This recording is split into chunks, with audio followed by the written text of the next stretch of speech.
मुख्यमंत्री योगी आदित्यनाथ ने चुनावी सभा को किया संबोधित और कहा, सनातन सत्य है, रामद्रोहियों का पतन। जिन्होंने राम भक्तों पर गोलियां बरसाई वह कह रहे हैं मंदिर बेकार बनाया। गोला गोकर्ण खीरी लोकसभा निर्वाचन क्षेत्र 28 के भाजपा प्रत्याशी गृह राज्य मंत्री अजय मिश्रा टनी के समर्थन में विदेश के मुखिया योगी आदित्यनाथ ने छोटी काशी गोला गोकर्णनाथ में लखीमपुर रोड स्थित राजेंद्र गिरी स्टेडियम में जनसभा को संबोधित करते हुए कहा कि अब मुकाबला राम भक्तों व रामद्रोहियों के बीच सीमित हो गया है। जो रामद्रोही रहा है उसका पतन निश्चित है। उन्होंने कहा, भाजपा विरासत और विकास स्थापित करके भारत को दुनिया की सबसे बड़ी ताकत बनाना चाहती है। 2024 का चुनाव इतिहास बनाकर रहेगा। जो अपने पूर्वजों को धक्का देकर बाहर कर देते हैं उनसे विरासत की बात करना बेमानी है। भाजपा सरकार में मेडिकल कॉलेज, एक्सप्रेसवे, पुल ओवर ब्रिज आदि का विकास हुआ है। उन्होंने जनता से भाजपा प्रत्याशी गृह राज्य मंत्री अजय मिश्रा टनी को आशीर्वाद देने को कहा। मुख्यमंत्री योगी आदित्यनाथ ने कहा, छोटी काशी अयोध्या और काशी विश्वनाथ धाम जैसे जगमगा रहे हैं, वैसे ही छोटी काशी गोला भोलेनाथ की पावन धरती को सौंदर्यीकरण के साथ कॉरिडोर से जोड़ने का कार्य हम करने जा रहे हैं। ये कार्य सर्वप्रथम राम भक्त ही कर पाएंगे, रामद्रोही नहीं कर पाएंगे। कांग्रेस व सपा सरकार में आए दिन दंगा, कर्फ्यू एवं व्यापारी और बेटियां प्रदेश में अराजकता का शिकार हुआ करती थी। ये किसी से छुपा नहीं है।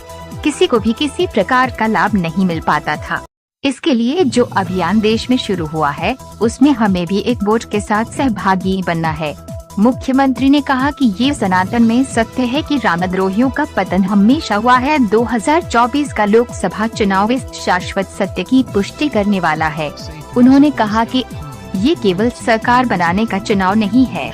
एक तरफ मोदी के नेतृत्व में देश को नए और आत्मनिर्भर भारत के रूप में स्थापित किया जा रहा है, दूसरी तरफ उपद्रवी हमें जाति क्षेत्र के नाम पर लाने का काम कर रहे हैं। आतंकियों का महिमा मंडन और माफिया को गले का हार बनाया जा रहा है।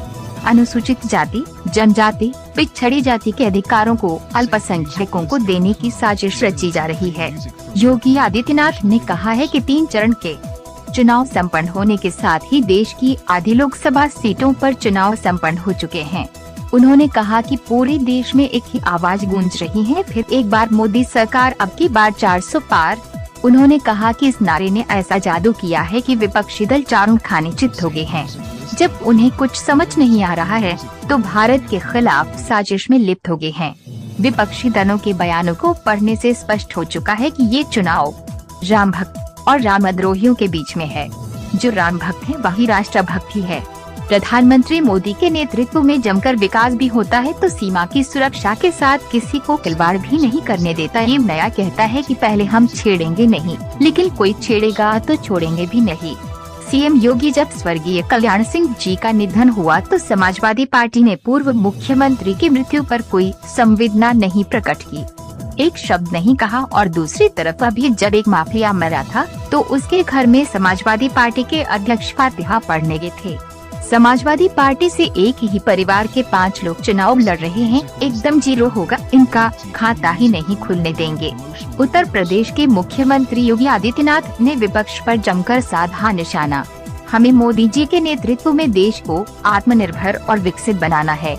इस अवसर पर गृह राज्य मंत्री अजय मिश्र टनी, विधायक अमन गिरी, बिट्रोमी साहनी, जिला अध्यक्ष सुनील सेन, नगर पंचायत अध्यक्ष कीर्ति महेश्वरी, मैलानी, जिला उपाध्यक्ष विजय माहेश्वरी, ओमकार सिंह प्रधान, बसलीपुर हिंदू युवा वाहिनी जिला प्रभारी विपिन मिश्रा, मनोज महेश्वरी, जिंगुल किशोर, डॉक्टर प्रीति वर्मा है तमाम लोग।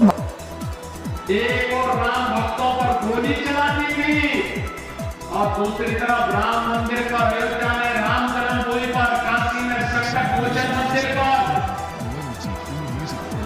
लखनऊ, वाराणसी और अयोध्या की कचहरियों पर, सीआरपीएफ कैंप रामपुर पर हमला करने वाले आतंकवादियों के मुकदमों को ये समाजवादी पार्टी वापस लेने का कुत्सित प्रयास भी किया। इनकी मंशा तो वही थी, और तो आप हैं कि आपने इन मंसूबों को पूरी तरह दासाई रख कर दिया है, अन्यथा ये लोग आपकी सुरक्षा को सेल लगा देते। और मुझे बताते प्रसन्नता है, अच्छा मुझे बताओ, आप में से कितने लोग हैं जिन्होंने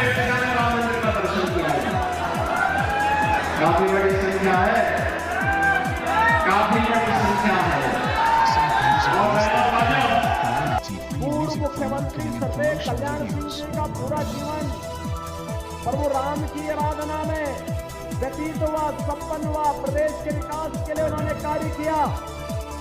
लेकिन आज बहन और भाइयों, जब स्वर्गीय कल्याण सिंह जी का निधन हुआ, समाजवादी पार्टी के एक तरफ पूर्व मुख्यमंत्री की मृत्यु पर कोई संवेदना नहीं, और दूसरी तरफ एक माफिया मरा था अभी, उसके घर में समाजवादी पार्टी के अध्यक्ष फतिया पढ़ने के लिए गए थे। देखो ना, गरीबों के लिए, आम जनता के लिए, किसान के लिए, नौजवान के लिए, महिलाओं के लिए इनके पास कोई कार्य योजना नहीं। लेकिन माफिया और अपराधी को अपने गले का हार बना करके पूरे प्रदेश को अराजकता की भट्टी में झोंकने के लिए ये लोग कार्य करते थे। आप देख रहे होंगे, एक ही परिवार चुनाव लड़ पा रहा। और बहनों और भाइयों, मैं आपको इस बात के लिए आश्वस्त करता हूं, देखो 3 चरण में चुनाव हुए। समाजवादी पार्टी के एक ही परिवार के लोग 5 लोग चुनाव लड़ रहे हैं। 3 के चुनाव संपन्न हो गए, तीनों के तीनों भाजपा की झोली में जाएंगे।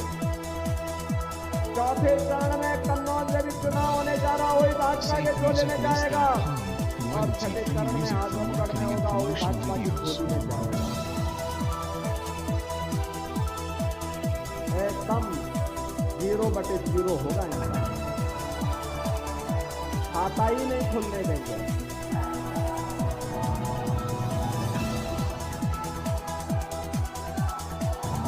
SafeMusicList.com, royalty-free music for marketing and promotional videos. आज की सभा में हम सबका मार्गदर्शन करने के लिए पधारे उत्तर प्रदेश के यशस्वी, क्षमतावान, ऊर्जावान और बहुत योग्य मुख्यमंत्री आदरणीय श्री योगी आदित्यनाथ जी, मंच पर उपस्थित हमारे सभी सम्मानित विधायकगण, पार्टी के पदाधिकारी।